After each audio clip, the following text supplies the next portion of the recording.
لائیں کہیں کہ ہمارا رب اللہ ہے، پھر اس پر جم جائیں۔ ان پر فرشتوں کا نزول ہوتا ہے، نہ کوئی غم کرو نہ خوف، خوشیاں مناؤ جنت کی جس کا تم سے وعدہ کیا گیا تھا۔ اللہ کی ربوبیت پر اطمینان جب انسان کو ہو جاتا، میرا رب اللہ ہے، ربی اللہ، انسان کے لیے نہ کوئی کھٹکا، نہ کوئی خطرہ، نہ کوئی خوف، نہ کوئی حزن۔ جو کچھ ہو رہا ہے کس کے اذن سے ہو رہا ہے؟ اللہ کے اذن سے۔ اللہ کے اذن کے بغیر پتا تک نہیں ہلتا۔ یہ کوئی اندھا بہرا مادہ نہیں ہے جس سے مجھے کوئی خوف ہو۔ اندھا بھینسا چلا آ رہا ہو اس سے تو ڈرنے کا ہر انسان کو ڈرنا چاہیے، نہ معلوم کس کو ٹکر مار دے۔ لیکن نہیں، اس کائنات کو چلانے والا ایک سمیع و بصیر خدا ہے، وہ جو میرا دوست ہے، میرا ولی ہے۔ اللہ ولی الذین آمنوا یخرجہم من الظلمات الی النور۔ اللہ اہل ایمان کا ولی ہے، ساتھی ہے، پشت پناہ ہے، مددگار ہے، حمایتی ہے۔ بتائیے جسے یقین ہو جائے کہ اللہ میرا مددگار، اللہ میرا محافظ، اللہ میرا پشت پناہ، اللہ میرا حمایتی، اس کے لیے کوئی خوف ہوگا؟ اس سے کوئی ڈر ہوگا؟ میں مثال دیا کرتا ہوں ایک بہت سادہ، پنجاب کے دیہات کی۔ تو بڑا چودھری ہے اور کوئی غریب کسان ہے۔ اس غریب کسان کے جانوروں کو ہر وقت اندیشہ ہوگا چوری کا، کوئی میری بھینس کھول کر نہ لے جائے، کوئی میرا بیل کھول کر نہ لے جائے۔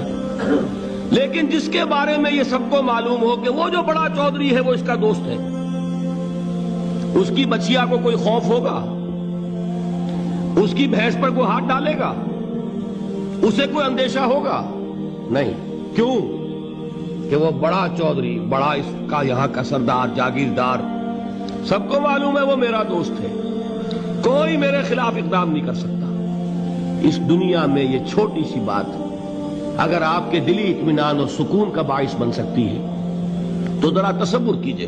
میں لفظ تصور استعمال کروں گا صرف اس لیے کہ اس کا ہم جس کو کہتے ہیں ادراک اور شعور کر نہیں سکتے، اگر کے ساتھ کر سکتے۔ اگر یقین ہو کہ اللہ میرا مددگار اور یقین ہو کہ اللہ ہر آن میرے ساتھ ہے، پھر کوئی خوف؟ کس کا خوف؟ کوئی شے اللہ سے بالاتر ہے؟ کوئی قوت اس سے زیادہ طاقتور ہے؟ کوئی اس کے ارادے کو بدلنے والا ہے؟ کوئی اس کی مشیت کے آڑے آنے والا ہے؟ یہی بات ہے جو حضور نے فرمائی۔ یہ ایمان کا حاصل ہے لب لباب، کہ دیکھو اچھی طرح اس بات کو ذہن نشین کر لو، اگر تمام انسان مل کر تمہیں کوئی نقصان پہنچانا چاہے نہیں پہنچا سکتے مگر جو کچھ اللہ نے لکھ دیا ہو، اور تمام انسان مل کر تمہیں کوئی نفع پہنچانا چاہے نہیں پہنچا سکتے مگر وہ شے جو اللہ نے طے کر دی۔ آپ پھر میں کہوں گا ذرا طاری کیجئے، اسے فرض کیجئے، اسے سوچئے۔ اگر اس حدیث پر ہمارا دل ٹھکا ہوا ہو تو کسی سے ڈر ہوگا؟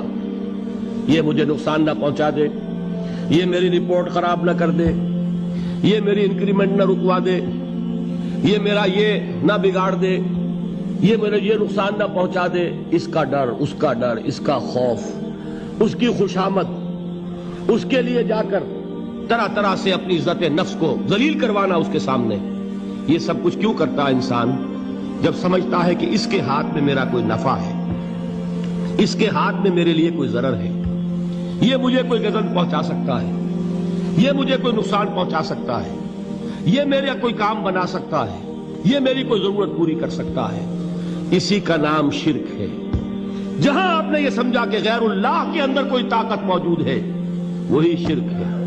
بتوں سے تجھ کو امیدیں، خدا سے نومیدی، مجھے بتا تو صحیح اور کافری کیا ہے؟ شرک تو یہ ہے۔ جس پر بھی تمہیں یہ خیال ہے، کلمہ ہے یہ کلمہ سوم، لا حول ولا قوت الا باللہ، ذرا اس پر دل کو کبھی اگر آپ تصور کریں، پھر فرض کریں، دل ٹھک جائے اس پر، کوئی طاقت نہیں۔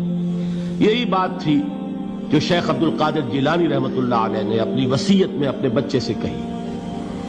11ویں دینے والے ہیں، لیکن حضرت شیخ عبد القادر جیلانی کی وصیت اور تعلیمات کو کتنے لوگ ہیں کہ جانتے ہو؟ یہ جن مقامات تک پہنچے ہیں وہ کس چیز کی بدولت پہنچے ہیں؟ انہوں نے جو پیغام دیا وہ کیا تھا؟ اے میرے بچے، جس طریقے سے قرآن مجید میں حضرت لقمان کی نصیحتیں جو ہے نقل کر دی گئی ہیں، میں یہ عرض کروں گا بالفرض اگر قرآن حضرت عبد القادر جیلانی کے بعد نازل ہوا ہوتا تو شیخ عبد القادر کی یہ نصیحتیں بھی قرآن میں درج ہوتی. اتنی اونچی نصیحتیں ہیں. اے میرے بچے، اس حقیقت کو ذہن نشین کر لے، لا فاعل فی الحقیقت ولا مؤثر الا اللہ. اس کائنات میں نہ کوئی فاعل حقیقی ہے نہ مؤثر حقیقی ہے سوائے اللہ کے.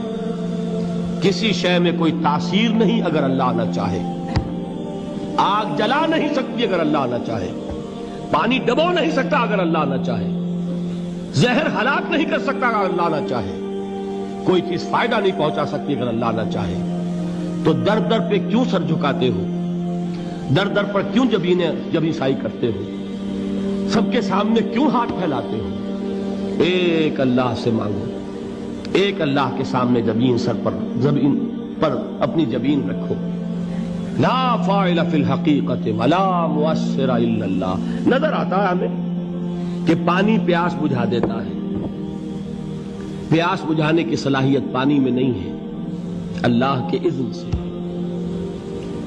کھانا بھوک مٹا دیتا ہے، بھوک مٹانے کی صلاحیت کھانے میں نہیں ہے، اذن رب میں.